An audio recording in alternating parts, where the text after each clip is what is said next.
মেয়েদের জন্য কিছু নির্দেশনা।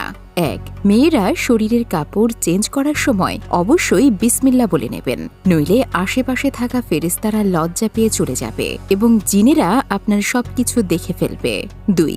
আপনি যখন ওয়াশরুমে যাবেন, যাওয়ার আগে অবশ্যই দোয়া পড়ে নেবেন, তাহলে আল্লাহ সুবহানাহু ওয়া তাআলা আপনার ও জিনদের মধ্যে একটা পর্দা তৈরি করে দেবেন। এতে করে খবিশ জিনগুলো আপনাকে ইফটিজিং করতে পারবে না। ৩. কোথাও কিছু ফেলার আগে বিসমিল্লাহ বলে ফেলবেন, এতে অন্যান্য সৃষ্টির কোনো অসুবিধা হবে না। ৪. বাইরে যাওয়ার সময় ঘরে থাকা ফেরেশতাদের সালাম দিয়ে বের হবেন ও দোয়া পড়ে বের হবেন।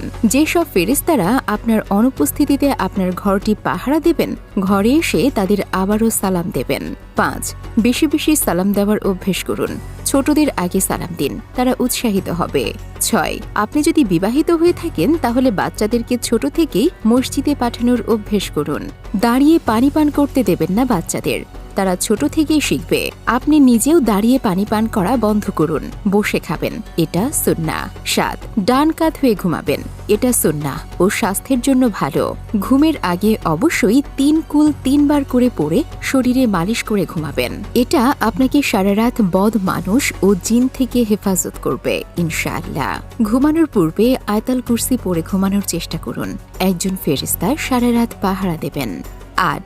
প্রতি রাতে অবশ্যই সূরা মুলক পড়ে ঘুমাবেন, এটা আপনার কবরের জীবনের সাথী, আপনাকে কবরের আযাব থেকে বাঁচাবে ইনশাআল্লাহ। সূরা বাকারার শেষ ২ আয়াত তেলাওয়াত করবেন। নবী করিম সাল্লাল্লাহু আলাইহি ওয়াসাল্লাম বলেছেন, এই ২ আয়াত ওই রাতের জন্য যথেষ্ট হবে। ৯. ঘুমানোর আগে প্রতিদিন বিছানা ঝাড়েন, অথচ এটা সুন্নত মনে করে ঝাড়লেই পেয়ে যাচ্ছেন সওয়াব। অনুরূপভাবে কাপড় পরার আগে অবশ্যই একটু ঝেড়ে নেবেন, এটা সুন্নাহ এবং কাপড়ে কোনো পোকামাকড় থাকলেও আপনার ক্ষতি করতে পারবে না। ১০.